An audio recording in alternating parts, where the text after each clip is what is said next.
Previous class में last topic क्या discuss किया था? लॉ ऑफ रिफ्लेक्शन डिस्कस किया था of plane wave using Huygens principle, law of reflection.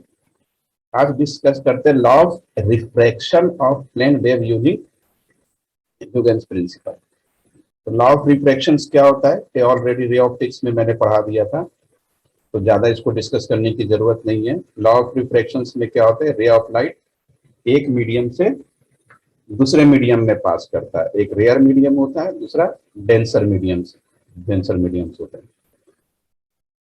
And angle of sine I, angle of sine of incidence and sine of R is equal to refractive index के equal होता है। वही कह रहा है, for a given medium ratio of sine of angle of incidence to this sine of angle of refraction is this refractive index. This also Snell's law. An incident ray, refracted ray, and normal to a surface of point of view all lie in the same plane.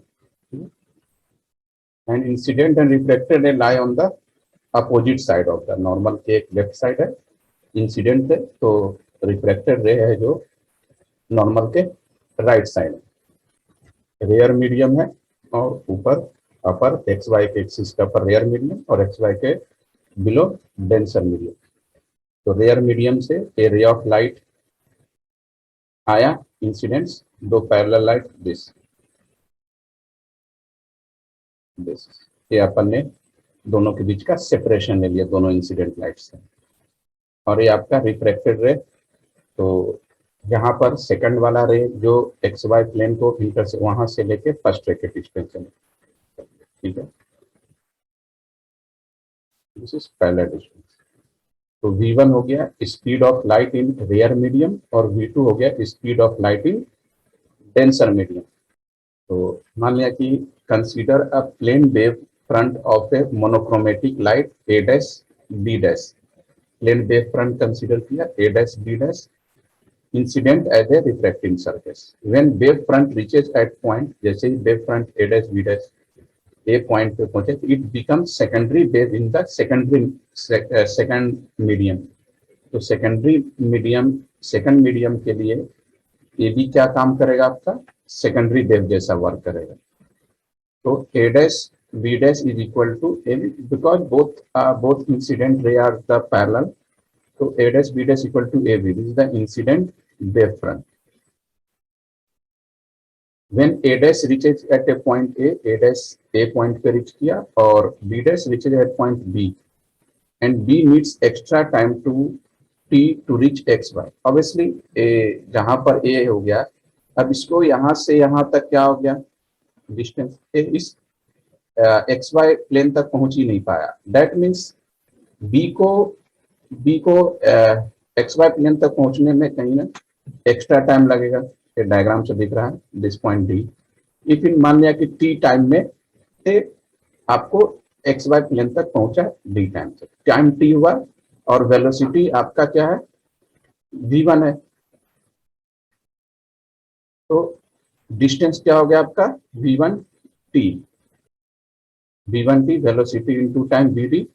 और उसी प्रकार ए से आगे second denser medium में आएगा, यहाँ आपको क्या हो गया, v2t, क्योंकि velocity equal to distance upon time, तो distance equal to velocity into time, v2t हो गया।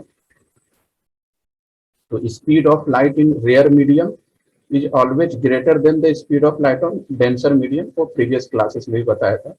Because of in rare medium particles are far from to each other and not disturb the movement या speed of the lights. But in denser mediums, particles are very close to each other and it hinders and it's disturbance to the speed of lights. Then speed of light in rare medium is always greater than the speed of light in denser medium. और distance travel भी rare medium में ज्यादा होगा in comparison to distance travel in denser medium. That is v1t is always greater than v2t. अब क्या consider करते हैं कि v2t is less than v1t, जो भी मैंने दिखाया था। with A as a center, draw a hemisphere of radius V2T. तो A को सेंटर मानना है आपको, क्या मानना है, A को सेंटर मानना है और एक हेमिस्फीयर ड्रा, और रेडियस क्या रहेगा आपका V2T रेडियस रहेगा, इससे एक हेमिस्फीयर ड्रा कर लेंगे। अब during this time secondary wavelet at a cover the distance V2T in denser medium में V2T डिस्टेंस कवर अप किया, तो ड्रा ए टेंजेंट CD। अब इस पे CD एक टेंजेंट ड्रा करेंगे सेकेंडरी वेव फ्रंट पे। अब आपका CD क्या हो गया, रिफ्रेक्टेड वेव फ्रंट। तो A dash AN, A dash AN, this is angle of incidence, A dash AN, this a normal angle of incidence, और CAM, और CAM क्या हो जाएगा आपका, angle of refraction, this is I, और CAM हो गया है, ये हो गया आपका angle of refraction, this is I, और ये हो गया आपका R। तो NAM तो आपका नॉर्मल हो गया। अब V1 ऑब्वियसली पहले भी बता चुका हूं, speed of light in rarer medium, और V2 speed of light in denser medium. अब आप डायग्राम देखें, A dash AN plus NAB, दोनों एंगल कितने बराबर हो गया आपका, 90 डिग्री। तो NAB निकाल जाएगा आपका, A डैश AN क्या है आपका, I है, तो ये हो जाएगा NAB 90 डिग्री माइनस I, और NAB और BAD this is also 90 degree. तो इससे आपका दोनों को इक्वल कर दिया, लेफ्ट इक्वल टू राइट। मैं फिर से बता रहा हूं, यहां से दोनों 90 डिग्री, राइट साइड इक्वल है तो लेफ्ट साइड भी इक्वल हो जाएगा आपस में, और NAB कैंसिल आउट हो जाएगा, तो A dash N equal to BAD हो जाएगा कुछ इस तरीके से। दिस इज I, तो BAD, तो बोथ एंगल आर I। अब करते हैं MAC, this is angle of reflection, MAC and DAC, दोनों का sum again 90 degree, this is मतलब ये हो गया आपका DAC 90 माइनस R हो गया। अब DAC plus ADC, this is also sum 90 degree. अब इसमें भी राइट साइड इक्वल है तो लेफ्ट इक्वल होगा, DAC से DAC कैंसिल आउट, मतलब angle of MAC is equal to angle of ADC, this is angle of refraction, ये R हो गया। अब ले लेते हैं triangle BAD and triangle CAD। अभी ये मैंने किया था, ए परपेंडिकुलर तो 90 डिग्री है, ये भी आपका पास 90 डिग्री है, this is angle of incident I। अभी अपन ने डिस्कस किया था, तो साइन I क्या हो जाएगा, sine I PYH, perpendicular upon hypotenuse, तो परपेंडिकुलर हो गया BD और हाइपोटेनस हो गया AD, एंड साइन R निकाल लेते हैं, दिस आल्सो PYH, तो परपेंडिकुलर हो गया आपका AC और हाइपोटेनस AD हो गया। अब दोनों को क्या करते हैं, डिवाइड कर देते हैं, दोनों को डिवाइड कर देंगे तो AD से AD कैंसिल आउट, तो साइन आया अपन BD अपॉन AC, क्या हो गया BD अपॉन AC, और BD अभी निकाल चुका था अपन ने शुरुआत में, V1T और V2T, T से T कैंसिल आउट, तो साइन आया अपन साइन R हो गया V1 अपॉन V2, और आल्सो रिफ्लेक्टिव इंडेक्स भी, इसको V1 अपॉन V2 को आप रिफ्लेक्टिव इंडेक्स भी बोल सकते हैं। तो reflective index of one with respect to two, मैंने साइन आया पर sine are constant, this is the Snell's law of refractions. यहाँ अपन ने रिफ्रैक्शंस, लॉ ऑफ रिफ्रैक्शंस भी आपका प्रूफ हो गया। Thus, law of refraction can be deduced from Huygens wave theory. और दिस इज साइन. अब सेकंड लॉ क्या था इसमें कि incident ray, reflected ray and normal to the surface as a coincident all lie in the same plane. Obviously ये आपका A dash A और B dash B, this is the incident ray, and A dash C और इधर जो D से जा रहा है this is the reflective ray, and normal ये जो है एम एन नॉर्मल, सभी क्या है आपका एक ही प्लेन पे. This is incident ray, this is normal और this is reflective ray, all lie in the same plane. और थर्ड क्या था, incident ray and reflected ray on opposite side. ठीक है, ऑब्वियसली ये नॉर्मल है में इसके लेफ्ट साइड में आपका ए डैश ए है और राइट साइड में आपका ए डैश सी है, ए सी है. तो आपका इंसिडेंट रे और रिफ्लेक्टेड रे भी नॉर्मल के अपोजिट साइड हो गया. अब बताएं क्या होगा इसका आंसर. डी. सिंपल है, sine I upon sine are constant. Next question. C1 and C2 are the velocity of light in rare and denser medium. Then इसका क्या हो जाएगा, डी. रेयर मीडियम की वेलोसिटी ज्यादा होगी, C1 is greater than C2. Third question. During refraction of a plane wave front with width of the wave front changes. अब next topic से आपका डॉपलर इफेक्ट. तो डॉपलर इफेक्ट बेसिकली क्या होता है, the apparent change in the frequency of source due to relative motion between the source and the observer is called Doppler effect. मतलब source और observer के बीच में, मतलब दोनों के रिस्पेक्ट में due to apparent change in frequency, source के फ्रीक्वेंसी में चेंज हो जाए, किसके कारण हो जाए, due to relative motion between source and observer के बीच के मोशन के कारण अगर सोर्स के फ्रीक्वेंसी में थोड़ा सा चेंज हो जाए, that is called Doppler effect. It is only observe for sound wave की बात कर रहे हैं, but also for electromagnetic wave including microwave, radio wave and visual light के केस में भी देख सकते हैं. द डिटेक्टर और the source can be stationary और moving at a given point of a time. Now let us consider a case where the observer is stationary. अब कुछ केसेस देखते हैं अलग अलग. फर्स्ट केस में क्या करते हैं कि ऑब्जर्वर को स्टेशनरी करते हैं और सोर्स को मूव कराते हैं किधर, टुवर्ड्स द ऑब्जर्वर, कुछ इस तरीके से. ठीक है, सोर्स को स्टेशनरी और ऑब्जर्वर मूव कर रहा है. जैसे सोर्स ये आदमी बैठा हुआ है और एक एम्बुलेंस है. ठीक है, अप्रोचिंग एम्बुलेंस. इस केस में क्या होगा, similarly we can consider a case where the observer is stationary and source is moving away from the observer. Second case है ये ऑब्जर्वर से दूर जा रहा है, और ये ऑब्जर्व फर्स्ट वाला केस जो है ऑब्जर्वर की तरफ आ रहा है, और सेकंड वाले केस में क्या है कि ऑब्जर्वर से दूर जा रहा है, और ऑब्जर्वर आपका स्टेशनरी है, सोर्स मूव कर रहा है.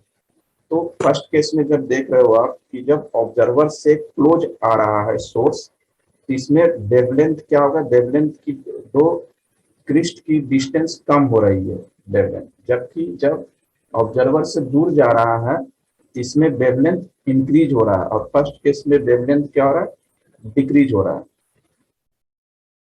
कुछ इस तरीके से. अब जैसे ब्लू शिफ्ट क्या कह रहा है कि सायरन मूविंग टुवर्ड्स यू, मतलब आपके पास जो है सायरन आपकी तरफ आ रहा है, आपके पास माने एम्बुलेंस आपकी तरफ आ रहा है. रेड शिफ्ट क्या कह रहा है कि siren moving away from you, आपसे दूर जा रहा है.